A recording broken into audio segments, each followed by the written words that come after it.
ኮመንሊ ለሚጠየቁ 5 የኮንተንት ክሬሽን ጥያቄዎች ላይ 5 የጠሩ መልሶችን ልስጣችሁ። እነዚህ ጥያቄዎች ቤዚክ ጥያቄዎች ናቸው፣ ብዙ ሰዎች የሚጠይቋቸው ጥያቄዎች ናቸው። በዚህ ቪዲዮ የምናነሳቸው እያንዳንዱ ጥያቄዎች ሁለት ኦፖዚት ኢንዶችን የሚያገናኙ የትኛውን መምረጥ እንዳለባችሁ የሚረዳችሁ ጥያቄና ከነመልሱ ነው የምታገኙት። በዚህ ቪዲዮ መጨረሻ ደግሞ አሪፍ ኮንተንት ክሬተር ሆናችሁ ወስናችሁ እንደምትወጡ እርግጠኛ ስለሆንኩ ይህን ቪዲዮ እስከ መጨረሻው መከታተላችሁ እንዳትረሱ። ጊዜ ለመቆጠብ ደግሞ ቀጥታ ወደ ቪዲዮ እንግባ። የመጀመሪያው ጥያቄ ኳሊቲ ቨርሰስ ኳንቲቲ የሚለው ጥያቄ ነው። ኳሊቲ ይሻላል ኳንቲቲ ይሻላል የሚለው ጥያቄ ማለት ነው። ይሄ ጥያቄ ላልገባችሁ በብዛት ፕሮዲውስ ማድረግ ይሻላል በብዛት መፖሰት ወይስ ደግሞ አሪፍ ጥቂት ጊዜ መፖሰት ይሻላል የሚለው ነው። ይሄ እንደ ማንነታችሁ ይወሰናል ይሄ መልስ ማለት ነው። ለአንዳንድ ሰዎች በብዛት ፖስቱ ልላችሁ እችላለሁ፣ ለአንዳንድ ሰዎች ደግሞ አሪፍ ነገር ሰርታችሁ ጥቂት ፖስቱ ልላችሁ እችላለሁ። እንደዛ የማረግበት ምክንያት ምንድነው መሰላችሁ? ካላችሁ ኤክስፒሪየንስ እና ካላችሁ ታይም አንፃር ይወሰናል ማለት ነው።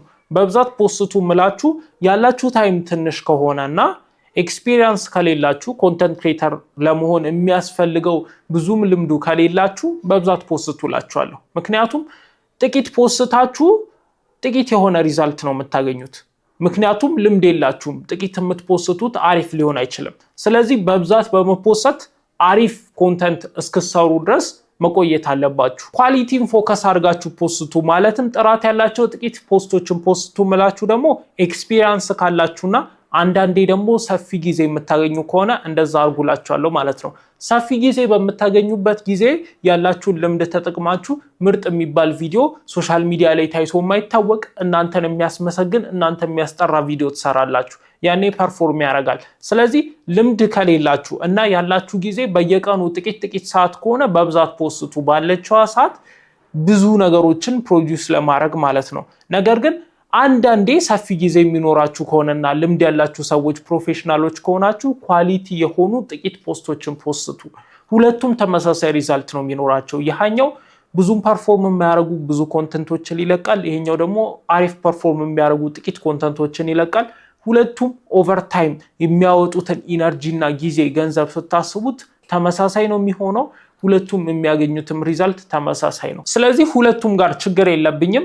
እናንተ ጊዜ አላችሁ ወይስ የላችሁም፣ ወይም ደግሞ ልምድ አላችሁ ወይስ የላችሁም ብላችሁ እናንተ ብዙ መፖሰት ወይም ደግሞ ጥቂት አሪፍ ነገሮችን መፖሰት የሚለው ምርጫ መወሰን ትችላላችሁ ማለት ነው። ነገር ግን ይሄንን ክራይቴሪያ አስቀምጬላችኋለሁ እንደ መፍትሄ ማለት ነው። ሁለተኛው ጥያቄ ደግሞ ጠባብ ኒሽ ይሻላል ሰፊ ኒሽ ይሻላል የሚለው ጥያቄ ነው። ኒሽ ምን ማለት እንደሆነ የማታውቁ ከሆነ ኮንተንት የምትሰሩበት ዘርፍ ጠባብ ቢሆን ይሻላል ወይስ ደግሞ ሰፋ ያለ ዘርፍ ላይ ብገቡ ይሻላል ወይ የሚለው ጥያቄ ነው። እናንተ ከሰው ጋር ብዙም የመግባባት ችሎታ ከሌላችሁ እና ሰላማዊ ሆናችሁ መኖር የምትችሉ ከሆነ የምትፈልጉም ከሆነ ጠባብ ኒሽ ይሻላችኋል። ጠባብ ኒሽ እውቀት ትገነባላችሁ መጀመሪያ ኮንተንት ለመስራት ራሱ። ከዛ በኋላ እዛ ዘርፍ ላይ የሚያስገርሙ እውቀት የሚሰጡ ነገሮችን እየመረጣችሁ እውቀታችሁን ለሰዎች ታጋራላችሁ። ከዛ በኋላ ፐርፎርም ያደርጋል ማለት ነው። ዋይድ ኒሽ የምመርጡ ከሆነ ግን በብዛት የማታውቁትንም ነገር ጭምር ስለምታወሩ ወቀሳ ሊደርስባችሁ ይችላል፣ ወይም ደግሞ በጣም ክሬቲቭ መሆን አለባችሁ። ስለዚህ ከሰው ጋር መግባባት የምትችሉ ሶሻብል መሆን መቻልና ወቀሳን መቀበል መቻልን ይጠይቃል። ነገር ግን ሪዋርዱ የዋይድ ኒሽ አሁን ባለንበት የሶሻል ሚዲያ ሞኔታይዜሽን ሜተድ የተሻለ ሆኗል። ያገኙትን ማስታወቂያ ይሰራሉ ዋይድ ኒሽ ያላቸው ሰዎች ማለት ነው። ስለዚህ እኔ ለብዙ ሰዎች ሪከመንድ ማድረገው ዋይድ ኒሽ ነው። ነገር ግን እኔን በደንብ የምትከታተሉኝ ከሆነና ከኔ ጋር የሚመሳሰል ማንነት ካላችሁ ስሞል ኒሽ ልክ እንደኔ እንደ ቴክ ጠበብ ያለ ኒሽ መርጣችሁ ብሰሩ ይሻላል ባይነኝ ማለት ነው። ቀጣዩ ጥያቄ ደግሞ ሎንግ ወይስ ሾርት ፎርም ኮንተንት ይሻላል የሚለው ጥያቄ ነው። ይሄኛው ጥያቄም እንደ ፐርሰናሊቲያችሁ ነው የሚወሰነው። በጣም ግሎ የሚያደርግ ሻይን የሚያደርግ ከሰዎች ጋር የሚግባባ የሚያስገርም ቀልደኛ የሆነ ፐርሰናሊቲ ካላችሁ ሾርት ፎርም ይሻላል። ነገር ግን እውቀት ካላችሁ ረጋ ብላችሁ የምታወሩ ከሆነ ማስረዳት የምትችሉ ከሆነ ዲፕ በሆነ ቶት የምታምኑ ሰዎች ከሆናችሁ ሎንግ ፎርም ይሻላችኋል ማለት ነው። ምክንያቱም ሾርት ፎርም ላይ ለጥቂት ሰከንድ ነው የሚቆየው፣ ብልጭታዎችን ብቻ ማሳየት ትችላላችሁ፣ ከዛ በኋላ ፐርፎርም ያደርጋል። ሎንግ ፎርም ላይ ግን ተረጋግቶ ነው ሰው የሚያየው። ስለዚህ በትክክል ማስረዳት የሚችል ተረጋግቶ አሪፍ ነገሮችን ማቅረብ የሚችል ሰው ነው ሎንግ ፎርም ላይ የሚሻለው ማለት ነው። ስለዚህ እናንተ ሾርት ፎርም ላይ የምትገቡ ከሆነ ፐርሰናሊቲያችሁ በቃ ለየት ያለ ሶሻብል የሆነ ክሪኤቲቭ የሆነ የሚያስቅ ቀልደኛ የሆነ ሰው ከሆናችሁ በቃ የእናንተን ምርጥ የሚባለውን እናንተ ማክስ የምትሆኑበትን ታይም ብቻ በቪዲዮ እየቀረጻችሁ ፖስት ማድረግ ነው የሚጠበቅባችሁ። ነገር ግን ሎንግ ፎርም ላይ ከገባችሁ ተረጋግታችሁ ማንነታችሁን ቢውልድ አድርጋችሁ ብራንድ ገንብታችሁ ስለምትሰሩ እንደዛ አድርጋችሁ ስለምትሰሩ ራሱ ስቴብል የሆነ ሰው መሆን አለባችሁ። የተረጋጋችሁ የምታውቁ ሰው መሆን አለባችሁ ማለት ነው። አራተኛው ጥያቄ ደግሞ ስቱዲዮ ወይስ ላይፍ ስታይል የሚል ጥያቄ ነው። ይሄም ጥያቄ በብዛት የምጠየቀው ጥያቄ ነው። እየተንቀሳቀስኩ ብቀርጽ ይሻላል ወይስ ስቱዲዮ ውስጥ ብቀርጽ ይሻላል? ስለዚህ እየተንቀሳቀሳችሁ መቅረጽን መምረጥ ያለባችሁ እናንተ ዋይድ ሬንጅ ያለው ኮንተንት የምትሰሩ ከሆነ ዋይድ የሆነ ኒሽ የምትሰሩ ከሆነ እየተንቀሳቀሳችሁ ቀረጹ። ጠባብ የሆነ ኒሽ ካላችሁ ደግሞ እንደኔ ስቱዲዮ ውስጥ ቀረጹ ነው የምላችሁ። ጠባብ የሆነ ኒሽ ላይ አንድ ሰው የሚፈልገው ነገር እውቀትን መጋራት ነው።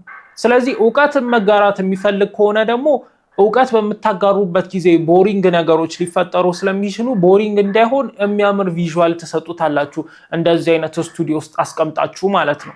ነገር ግን እናንተ ቀልደኛ ከሆናችሁ ምናምን ፐርሰናሊቲያችሁ አሪፍ ከሆነ ዋይድ ኒሽ ምረጡ አላልኳችሁ? ስለዚህ ዋይድ ኒሽ በምትሰሩበት ጊዜ ደግሞ ስቱዲዮአችሁ አይደለም ማተር የሚያደርገው እዛ ቦታ ያለው ፊሊንግ ነው ማተር የሚያደርገው። ስለዚህ ያላችሁበት አካባቢ ማተር አያደርግም። ስለዚህ ውጪ እየተንቀሳቀሳችሁ ምናምን እንደፈለጋችሁ መስራት ትችላላችሁ ማለት ነው። ካሜራ መግዛት ላይ ይጠበቅባችሁ ይችላል። ላይት ምንም ላያስፈልጋችሁ ይችላል። እንደዚህ አይነት ኮንተንት መስሩ ከሆነ ማክሲመም የሚያስፈልጋችሁ ካሜራ አሪፍ አይፎን ወይ ደግሞ DJI Osmo Pocket 3 ወይ 4 ነው የሚያስፈልጋችሁ። እነሱ ነገሮች ካሏችሁ ጽድት ያለ ኮንተንት ላይፍ ስታይል መስራት ትችላላችሁ በዋይድ ኒሽ ማለት ነው። ነገር ግን ጠባብ የሆነ ኒሽ ካላችሁ አሪፍ ካሜራ ላይት ምናምን ቪዥዋሎችን አስተካክላችሁ ፕሮፌሽናል መስላችሁ ስለዛ ነገር እንደምታውቁ መስላችሁ ለዛ ነገር ቫልዩ አርጋችሁ ኮንተንት እንደምታውቁ አርጋችሁ ቪዲዮን አሳምራችሁ ትሰሩታላችሁ ስቱዲዮስ ማለት ነው። እንደዛ አርጋችሁ ነው ብራንዲንጋችሁን የምትሰሩት ማለት ነው። አምስተኛው ጥያቄ ደግሞ ማቆም ወይስ አለማቆም የሚለው ጥያቄ ነው። ላቋርጥ ወይስ አላቋርጥ ነው። አሁን እኔ ብዙ ጊዜ የምመክራችሁ አታቋርጡ ብዬ ነው። ብዙ ሰዎችም የሚመክሯችሁ አታቋርጡ እያሉ ነው። ነገር ግን አለማቋረጥ እኮ ሰክሰስፉል አያደርግም፣ ላይሳካም ይችላል። ምክንያቱም እናንተ የማታውቁት ችግር እናንተ ውስጥ ኖሮ ለዛ ኮንተንት ላይሰራ ይችላል። ስለዚህ ሁሌ አለማቋረጥ መፍትሄ አይሆንም። አንዳንዴ ማቋረጥ አለባችሁ። ነገር ግን ስታቋርጡ የምትሄዱበት ቦታ ሊኖራችሁ ይገባል ነው ጨዋታው የሚሆነው ማለት ነው። እኔ አሁን ወደ 8 ኮንተንቶችን ቀይራለሁ ቲክቶክ ላይ በመጀመርበት ጊዜ ማለት ነው። እነዚህን 8 ኮንተንቶች ደግሞ የቀየርኩት ከአንደኛው አንደኛው ይሻላል። አሁን ባለውበት ሁኔታ እንደዚህ አድርጌ መስራት እችላለሁ፣ እንደዚህ አድርጌ ስሬና ቅዬ ነገር ግን ፕሮዳክቱን አውትፑቱን አሪፍ አድርጌ መስራት እችላለሁ እያልኩ ነው እየቀያየርኩ የነበርኩት ማለት ነው። እንደዛም በማረጌ ደግሞ አሪፍ የሚባለው ኒሽ ላይ ወድቄያለሁ ማለት ነው። እኔ የማውቀው ኒሽ ላይ ወድቄያለሁ። ስለዚህ እኔ የማውቀው ኒሽ እኔ የምፈልገው ኒሽ ላይ እንድወድቅ ያደርገኝ ደግሞ መቀየሬ ነው። ማቆም ስላችሁ ኮምፕሊትሊ ኮንተንት ክሬሽንን ማቆም አይደለም፣ ኒሽ መቀየር ነው። ኒሽ መቀየር ነው ያለባችሁ ማለት ነው። ማክሲመም ልታረጉት የምትችሉት ነገር። ታዋቂ ካልሆናችሁ ደግሞ ኦሬዲ የነበራችሁበት ኒሽ ስለማይታወቅ ሌላ ኒሽ ላይ ብትገቡ እንኳን ችግር የለውም ማለት ነው። ስለዚህ አለማቆም መፍትሄ አይሆንም። ነገር ግን ማቆም ደግሞ ብዙ ጊዜ ችግር ነው፣ አሁንም ችግር ነው ብዬ ነግራችኋለሁ። አንድ ኒሽ ላይ በትክክል እናንተ እንድታቆሙ የሚገባችሁ ኤቪደንስ ሳታገኙ፣ ሁሉንም ሰው ሊያስማማ የሚችል ኤቪደንስ ሳታገኙ ጭራሽ ለማቆም እንዳትወስኑ፣ ፌል ታረጋላችሁ። ምክንያቱም ሁሌ ኮንሲስታንት ሆናችሁ በምቆዩበት ጊዜ ነው እናንተ የሚመጥናችሁን ኒሽ የምታገኙት፣ ሱት የሚያደርጋችሁ እናንተ ውስጥ ስክት የሚለውን ኒሽ የምታገኙት በኮንሲስታንሲ እና ባለማቆም ነው ማለት ነው። ስለዚህ አንድ ኮንተንት እየሰራችሁ ፐርፎርም ካላረገና ለእናንተ ካልሆነ ለሁሉም ሰው የሚያሳምን ምክንያት ካላችሁ ቀይሩት። ነገር ግን ለራሳችሁ ብቻ የሚያሳምን ምክንያት ካላችሁ እንዳትቀይሩት፣ ቀጥሉበት። ስኬታማ ሊያደርጋችሁ ስለሚችል ማለት ነው። እንደዛ እያደረጋችሁ እየቀየራችሁ ነው መቀጠል ያለባችሁ። ነገር ግን አንድ ትንሽ ብልጭታ ካያችሁ፣ ትንሽ ፐርፎርም ካረገ፣ ለእናንተ ትንሽ ከተስማማችሁ አይ በቃ አያዋጣም እኮ ካለው ዋጋ አንጻር ምናምን እንዳትሉ፣ ቀጥሉበት በቻላችሁ ታቅም። ይሄ ነገር በጣም ይጎዳችኋል። ሶሻል ሚዲያ በአማራጭ የተሞላ ስለሆነ በየቀኑ አማራጮችን መቀየር ይሆናል የእናንተ ስራ ማለት ነው። ይህንን ሀቢት እንኳን ላለማዳበር ብላችሁ ቶሎ ቶሎ መቀየርም ማቆም አለባችሁ፣ ያለ ምክንያት ማለት ነው። ምክንያት ካላችሁ ቀይሩ፣ ምክንያት ከሌላችሁ ግን በተአምር እንዳቀይሩ። ለራሳችሁ ብቻ የሚያሳምን ምክንያት ካላችሁ ራሱ እንዳቀይሩ። ለሁሉም ሰው ማሳመን አለበት የእናንተ ኮንተንት የምትቀይሩበት ምክንያት ማለት ነው። ምክንያቱም እናንተ ኢሞሽናል ትሆናላችሁ። ውስጣችሁ ያለው ኢሞሽን ነው እዛ ጋር ሪያክት የሚያደርገው እንጂ የእናንተ ክሪቲካል ሆኖ የሚያስበው ሎጂካል ሆኖ የሚያስበው ማይንዳችሁ አይደለም እዛ ጋር ቀይሩ አቁሙ ምናምን የሚላችሁ። ስለዚህ ለሁሉም ሰው የሚያሳምን ምክንያት ካለ ቀይር። ለራስ ብቻ የሚያሳምን ምክንያት ወይ ደግሞ የማያሳምን ምክንያት ካለ በታምር እንዳቀይር እንዳታቆም። ይሄ የኔ ምክር ነው። እነዚህ 5 ጥያቄዎች ኮምፓራቲቭ ናቸው። በቃ ሁለት ኦፖዚት ኢንድ ላይ ያሉ ጥያቄዎችን እንዴት የትኛው ውስጥ ልግባ የሚለውን መልስ የሚሰጣችሁ ቪዲዮ ነው ማለት ነው።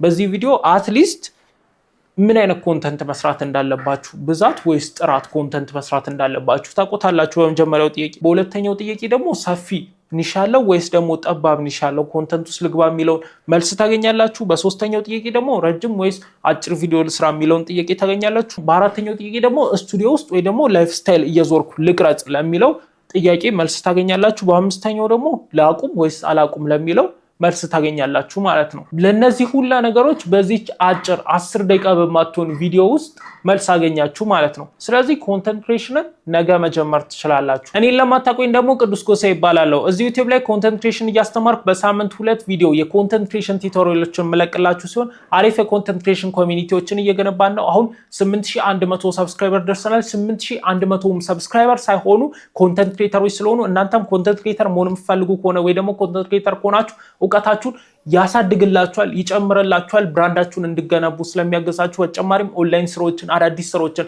ስለማመጣላችሁ አሪፍ የኤአይ ቱሎችንም ሪከመንድ ስለማረጋችሁ የዚህ ቻናል ቤተሰብ ይሁኑ። ሰብስክራይብ በማድረግ ይቀላቀሉ ማለት ነው። ይሄ ቪዲዮ ደግሞ ለብዙ ሰዎች እንዲዳረስ ሼር እና ላይክ ማድረጋችሁን እንዳረሱ። ያላችሁን ሀሳብ አስተያየት ኮሜንት ላይ አድርጉኝ። ቀጣይ በአሪፍ ቪዲዮ እስከምንገናኝ ድረስ ሰላም ቆዩ።